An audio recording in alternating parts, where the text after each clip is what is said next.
ফিরে এলাম বিরতির পর। আমরা বিরতিতে যাওয়ার আগে যতগুলো আসনের হিসেব বা এক্সিট পোল বুথ ফেরত সমীক্ষা আপনাদের দেখিয়েছি, ওভারঅল পুরোটা দেখিয়ে নেব। একবার ওভারঅল পুরোটা দেখাও প্লিজ। ওভারঅল ৩২২টি আসনের বুথ ফেরত সমীক্ষা আমাদের কাছে এসেছে। বিজেপি পেতে পারে ২০৩ থেকে ২১৩টি আসন, কংগ্রেস জোট অর্থাৎ ইন্ডিয়া জোট পেতে পারে ৯৩ থেকে ৯৮টি আসন, আদার্স, এই আদার্সের মধ্যে কিন্তু সিপিআইএম রয়েছে। যেহেতু কেরলকে আমরা দেখিয়েছি, কেরলে সিপিআইএম এবং কংগ্রেস পারস্পরিক লড়াই হচ্ছে, এখানে তৃণমূল কংগ্রেসও রয়েছে, তারা পেতে পারে ১৭ থেকে ২২টি আসন। আমরা দেখিয়েছি পশ্চিমবঙ্গের প্রথম 3টি ফেজের অর্থাৎ 10টি আসনের এক্সিট পোল। এই 10টি আসন কি কি? কোচবিহার থেকে আপনার জঙ্গিপুর এবং মুর্শিদাবাদ পর্যন্ত, সেখানে টিএমসি পেতে পারে 3 থেকে 6টি আসন। গতবার এই জায়গাতে টিএমসির আসন সংখ্যা ছিল 2টি, অর্থাৎ জঙ্গিপুর এবং মুর্শিদাবাদ। একটি আসন ছিল কংগ্রেসের, ডালুবাবু অর্থাৎ মালদা দক্ষিণ। এবারে কিন্তু বিজেপি পেতে পারে 6 থেকে 9টি আসন, অর্থাৎ বিজেপির খারাপ হতে পারে কিন্তু ভালো হওয়ার জায়গা কিন্তু ওখানে আর নেই, দেখতেই পাচ্ছি। মানে খারাপ হওয়ার চান্স কিন্তু আসছে, কারণ বিজেপি তৃণমূল 3 থেকে 6টি যেহেতু দেওয়া হচ্ছে, যদি 6টি আসন তৃণমূল পায় তাহলে কিন্তু বিজেপি নেমে যাবে আরও অনেক কমগুলো আসন। সুতরাং এখানে একটা ছোট্ট মিস্টেক আছে আমার মনে হচ্ছে, স্ট্যাটিস্টিক্যাল মিস্টেক, যেটা এখনও পরে কারেকশান হবে। সেখানে কিন্তু একটি আসন আমার কোথাও গণ্ডগোল আছে, সেটা পরে আসছি আসাম। আসামের রেজাল্ট, আসামের 14টি আসন, বিজেপি পেতে পারে 10 থেকে 13টি আসন, কংগ্রেসের পক্ষে যেতে পারে 2 থেকে 5টি আসন, আদার্স যেতে পারে 1টি আসন। আসামের মুখ্যমন্ত্রী হিমন্ত বিশ্ব শর্মা আগে কংগ্রেসে ছিলেন, তিনি বিজেপিতে যোগদান করার পর গোটা নর্থ ইস্টের তিনি দায়িত্বে আছেন এবং তিনি চ্যালেঞ্জ নিয়েছেন আসাম থেকে বিজেপিকে চনে। আসামে আমার কাছে এই মুহূর্তে 1 মিনিট, আসামে আমি দেখে নেবো একবার 1 মিনিট আমি দেখে নিই একবার। 2019-এর নির্বাচনে পরে না আমার কাছে আছে আসামে আমি দেখে নিচ্ছি একবার। 2019-এর নির্বাচনে আসাম থেকে কিন্তু বিজেপি এর থেকে কম আসন পেয়েছিল, 10 থেকে 13টি, সম্ভবত 9টি আসন পেয়েছিল। কংগ্রেস 2 থেকে 5, আদার্স 1।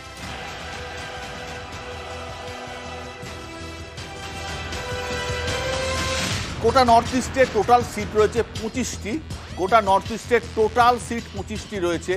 সেই 25টি সিটের মধ্যে বাকি নর্থ ইস্টের আমি যদি আন্দামান রয়েছে, দাদরা রয়েছে এবং দমন দিউ রয়েছে, এই জায়গায় দাঁড়িয়ে টোটাল আসন রয়েছে 15টি।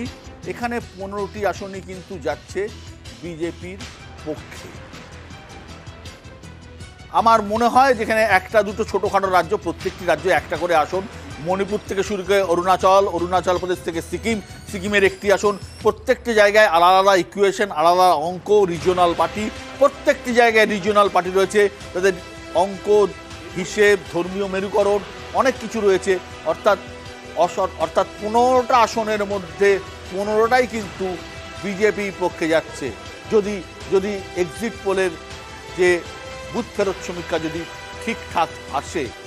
এবারে এখনো পর্যন্ত দেখে নেব কতগুলো আসন আমরা দেখাচ্ছি। 351টি আসনের ফলাফল আমাদের কাছে এসেছে, অর্থাৎ বুথ ফেরত সমীক্ষা এসেছে। বিজেপি 226 থেকে 236টি, বিজেপি জোট, কংগ্রেস জোট 93 থেকে 103 এবং আদার্স যার মধ্যে সিপিআইএম এবং তৃণমূল কংগ্রেস রয়েছে 18 থেকে 23। আমি যদি এই দুটো যোগফল করি, যদি ধরেও নিই আমি এই দুটো এক জায়গায়, তাহলে 126টি হচ্ছে জোট এবং এদিকে 236টি। যদি বেশির দিকটা ধরি, কমের দিকটা ধরলে 110-11 হতে পারে। এবং বিজেপি ইতিমধ্যে 226টি খুব কম করে হলেও পেতে পারে বলে এই বুথ ফেরত সমীক্ষা আমাদের ইঙ্গিত দিচ্ছে। ইম্পর্টেন্ট জায়গা আসাম। কি মনে হচ্ছে আসাম, অরূপ চক্রবর্তী? দেখুন, আসামে এটা তো ঘটনা যে আসামে একটা বিরাট সেকশন কংগ্রেস ভেঙে বিজেপিকে পুষ্ট করেছে, কিন্তু তার সাথে সাথে এটাও মাথায় রাখতে হবে আসামে ভারতবর্ষের মধ্যে যে কটি স্টেটে সংখ্যালঘুর আধিক্য রয়েছে, আসাম তার মধ্যে অন্যতম। যদিও সেটা স্ক্যাটার্ড ওয়েতে রয়েছে, কিন্তু সামগ্রিকভাবে আসামে আমি ব্যক্তিগতভাবে মনে করি আসামের শিলচর আসনে এবার তৃণমূল কংগ্রেস নির্ণায়ক শক্তি নিশ্চিতভাবে। তার সাথে সাথে সামগ্রিকভাবে আসাম এবং মানে শিলচর নিম্ন লোয়ার আসাম এবং বরাক উপত্যকা এই জায়গায় যেখানে বাঙালির আধিপত্য রয়েছে সেখানে কিন্তু বিজেপির একটা বড় সেটব্যাক হবে, এবং তার সাথে সাথে আসাম নিয়ে একটা নীতিগত প্রশ্নের মুখোমুখি সব দলকেই হতে হচ্ছে। আসামে তো আপনারা লড়ছি। আমি বলছি যে ধরুন সিপিএম তারা সারা দেশব্যাপী এনআরসির বিরোধিতা করেছে, আসামে সিপিএম এনআরসির সমর্থন করেছে। হ্যাঁ, করতেই হবে। শুধু তাই না, রাস্তায় নেমে মিছিল করেছে এনআরসির সমর্থনে। দেখুন না, এবার এখানেই প্রশ্নটা কেন আমি আসছি, কারণ আসামের বিজেপি আবার সিএ এর বিরোধী। কারণ সিএ যদি করা হয় তাহলে সেখানে বাঙালিরা কিন্তু ভূমিপুত্রের জায়গা পেয়ে যাবে, যেটা আসামের বিজেপি চায় না। তাই খুব স্বাভাবিকভাবে এ রাজ্যে যারা সিএ চাইছেন তারা আবার আসামে গিয়ে সিএ এর বিরোধিতা করছেন বিজেপি, আবার এ রাজ্যে যারা এনআরসির বিরোধিতা করছেন তারা আসামে গিয়ে এনআরসি। আপনি একদম ঠিকই বলেছেন। সামগ্রিকভাবে আমার ব্যক্তিগতভাবে মনে হয় যে আসামের যে 14টা সিট রয়েছে সেই সিটে আপনি দেখাচ্ছেন বটে বিজেপি 10 থেকে 13, কিন্তু দেশব্যাপী যে বিজেপির বিরুদ্ধে বিশেষ করে অর্থনৈতিক প্রশ্নে যে বিক্ষোভ, এবং আসামের পার্শ্ববর্তী রাজ্য মণিপুর, যে মণিপুরে এই রকমের নৃশংস অত্যাচারের পরে মহিলাদের উপর প্রধানমন্ত্রী একবার যাওয়ার মানে স্পর্শকাতরতা দেখালেন না, তার কি প্রভাব আসাম বাইরে রাখতে পারবে? আপনি সব ঠিকই বলছেন, লোয়ার আসামের কথা আপনি বলছেন, মুসলিম ভোটের কথা আপনি বলছেন, কিন্তু আপনার মাথায় রাখতে হবে আসামে একজন বদরুদ্দিন আজমল রয়েছেন, এবং বদরুদ্দিন আজমল কিন্তু কংগ্রেসের সাথে লড়ছেন না। সুতরাং বদরুদ্দিন আজমল কিন্তু কংগ্রেস এবং আপনাদের ভোট কিন্তু কেটে বেরিয়ে এবার এখানে বিশ্বতা জাস্ট ন্যাড়া তো বেলতলায় বারবার যায় না। যেরকম আসাউদ্দিন ওয়েসির চরিত্রটা বাংলার মানুষের সামনে পরিষ্কার হয়েছিল বলে 21-এর নির্বাচনে ফলাফল তৃণমূলের পক্ষে গিয়েছিল। এবারও বদরুদ্দিন আজমল যে আসলে বিজেপির সুবিধা করছেন এটা আসামের সংখ্যালঘুর কাছে পরিষ্কার। সুমন ভট্টাচার্য, মানে আমার যেটা প্রথম থেকে যে এক্সিট পোল নিয়ে যে ফ্যালাসিটা লাগছে, আমি যদি আসামকে বাদ রাখি বাকি নর্থ ইস্টে এবং আন্দামান মিলিয়ে 15টা সিট দেখানো হচ্ছে। তো আমাদের মণিপুরের 2টো সিট, মিজোরামের 1টা সিট, মেঘালয়ের 2টো সিটে তো বিজেপি লড়ছেই না। বিজেপি জিতবে কি করে? সেখানে যারা লড়ছে তারা বেসিক্যালি লোকাল পার্টি না, তার মধ্যে মিজোরামে বিজেপি শরিকও নয়, সে যে কেন্দ্রে আসে তার সঙ্গে যায়। ফলে 5টা আসনে সিকিমও তাই। হ্যাঁ, 5টা সিকিমও তাই। আমরা যদি সিকিম এর পবন চামলিং থেকে শুরু করে তাদের ঘোষিত অবস্থানই হচ্ছে সরকারে যে থাকবে আমি তার সাথে যাব। যে তাহলে এই 5টা সিটকে আমি এনডিএর বলে ধরবো কি করে? আমি তো ধরতেই পারি না। এরপরে যদি আমি আসামে আসি, আমি আসামে এটা মেনে নিলাম যে হিমন্ত বিশ্ব শর্মা অনেক ধরনের সোশ্যাল ইঞ্জিনিয়ারিং করেছেন, মাইনরিটি সিটগুলো ডিলিমিটেশন করেছেন, কাছাড় বা ইত্যাদি সিটে অনেক কিছু হয়েছে, কিন্তু তাতেও গতবার যখন বিজেপির অ্যাবসোলিউট সুইং ছিল তাতেও 14টার মধ্যে 9টা সিট পেয়েছিল। এবারে কোনো সুইং ছাড়া সেখানে বিজেপি আবার 13টা, মানে তার চাইতে বেটার পারফর্ম করবে, এটা বিশ্বাস করা একটু কঠিন।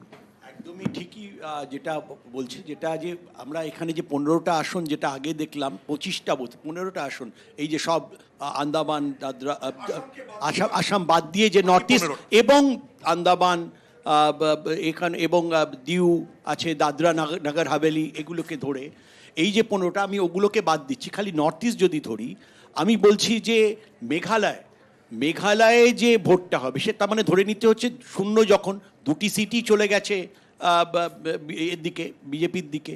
অনেকগুলি সিট আছে যেগুলো খুব ডাউটফুল হচ্ছে বিষয়, এবং তার মধ্যে যদি আমি সিকিমটা, এবং অনেক জায়গায় কোনো জোট নেই।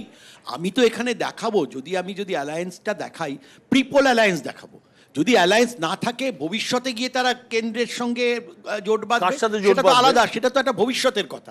আমরা তো এখানে বর্তমান নিয়ে কথা বলছি।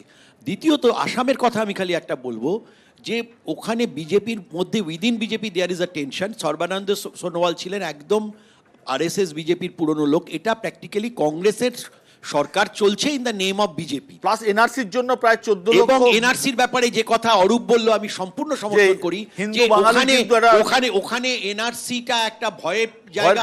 সিএ যদি দেয়, লোকজন ওখানে তার বিরুদ্ধে মিছিল করে। আমাদের এখানে বিজেপি 14 লক্ষ হিন্দু বাঙালির নাম বাদ গেছে একদম, গোয়ালপাড়া ডিটেনশন ক্যাম্পে তারা রয়েছে। সুতরাং এটা বলা খুব ডিফিকাল্ট। এবং একই রকম ভাবে এখানে যেটা এনআরসি চায় না, এখানে লোকেরা সিএ চায়। এই যে একটা দুবিধা, একটা ধরনের ডাইকোটমি রয়েছে, এইটা কিন্তু এমন একটা বিষয়, আসলে দেশভাগটাই এমন একটা অবাস্তব ঘটনা, এবং তারপরে যা যা হয়েছে তার ফলেই এই ঘটনাটা ঘটছে। এটা এক কথায় সলিউশন নেই। এনআরসি নিয়ে আসামে যে বিষয়টা বলা হচ্ছে, আমি নিয়ে কথা বলার আগে একটা বিষয় বিশ্বদা, এটা লক করা হোক। মানে আমি যেটা বলছি, আমাদের আসামে সবই লক করা হচ্ছে। আমাদের আজকালকার দিনে আমাদের এটা কনফিডেন্স, এটা কোনো অহংকার করছি না। বলছি যে এটা 10-এর পর থেকে আমাদের শুরু হবে, 14টা সিট আসামে, আমরা 10-এর পর থেকে গুনতি শুরু করবো। এটা মানে একদম বলছি, কেন বলছি তার কারণ হচ্ছে যে সোশ্যাল ইঞ্জিনিয়ারিং হয়েছে, অরূপদা সবই মোটামুটি ঠিক বললেন, দুটো জায়গাতে আমার দ্বিমত আছে। 1 নম্বর হচ্ছে যে মুসলিম পপুলেশন আসামে স্ক্যাটার্ড নয়, কয়েকটি জেলাতে একদমভাবে বন্ধ, যথেষ্ট ভ্যালি। বেশি, একদম বেশি কিন্তু বন্ধ। দ্বিতীয়ত যে জিনিসটা দাঁড়িয়েছে এখন এই মুহূর্তে আসামে, যে এনআরসি কারা করেছিল, আসামে যে এনআরসি চলছে সেই এনআরসি কারা করেছিল, কাদের ইন্ধনে হয়েছিল, অর্থাৎ কংগ্রেস করেছিল, রাজীব গান্ধী তার মধ্যে ছিলেন, ট্রাই পার্টি এগ্রিমেন্ট এটসেট্রা, লম্বা চড়া ব্যাপার। তার সঙ্গে বিজেপির সম্বন্ধে এখনো বিজেপির সেন্ট্রালের কোনো এনআরসি বিল আসেনি, সুতরাং এই নিয়ে মানে বাচ্চা জন্মানোর আগে তার মাথা নেড়ানো কিরমভাবে হবে সেটা নিয়ে আমরা আলোচনা করব না। কিন্তু কথা হচ্ছে ফর দ্য আর্গুমেন্ট সেক সব জায়গাতেই বিজেপির আনা এনআরসিতে ওখানে 14 লাখ বাঙালি মানে কনসেন্ট্রেশন ক্যাম্পের মতন ডিটেনশন ক্যাম্পে বসে আছেন, এটা একদম বাজে কথা, একদম মিথ্যে কথা। সেটা ওখানকার বাঙালিরা জানেন। এখানে লোক খেপানোর জন্য ঠিক আছে, না এখানে লোক খেপানোর জন্য এটা ঠিক আছে দাদা, কিন্তু ওখানের জন্য নয়। ওখানে সবাই জানে মানুষ দেখেছে হাত পা শেকল দিয়ে বাঁধা। এক মিনিট আমি কোনো স্পেসিফিক কোয়েশ্চেন আছে, আর না হলে আমি সরাসরি অ্যানালিসিস করি। আমি যেটা বলতে চাইছি সেটা হলো আসামের ক্ষেত্রে এনআরসি কংগ্রেসের ঘাড়ে চাপানোর মতো মিথ্যাবাদিতা তো আর কিছু নেই। এনআরসি ঘটেছে কোথায়, ইমপ্লিমেন্টেশন কিভাবে হয়েছে এবং ওটা ফল্টি, এবং প্রমাণ হয়ে গেছে হিন্দু ভোটার্সদের ওখানে ক্যাচ আপ করা হয়েছে। এটা তো ঘটনা, ডিটেন হয়েছে কারা? একদমই তাই। আসামে এনআরসি যেভাবে তৃণমূল বিজেপি করেছে এটা নিয়ে করেনি, বিজেপি বিজেপি এনআরসি করেনি, এইটা থেকে বন্ধ করুন। তো তার প্লিজ অরূপ একটা অভিযোগ করলো, তো অরূপ বোধহয় সুকৌশলে এড়িয়ে গেল মেঘালয় রাজ্যের কথা। মেঘালয়ে 2টো পাহাড় আছে, একটা জয়ন্তী আর একটা খাসি, 3টে পাহাড় আছে। 2টো পাহাড়ে 2টো ক্যান্ডিডেট দাঁড়িয়েছে, একটায় দাঁড়াচ্ছে, একটায় বিজেপির যাদের সমর্থন করছে টিএমসির সমর্থন তাদের, আর একটা বিজেপি যাদের বিরুদ্ধে টিএমসির সমর্থন। এনআরসির প্রশ্নের এই উত্তরটা দাও। সত্যটাও জানা উচিত। রাজনৈতিক প্রশ্ন তো তোমরা অনেক আমরা জায়গায় আলোচনায় ফিরবো, একটা ছোট্ট বিরতি, সঙ্গে থাকুন।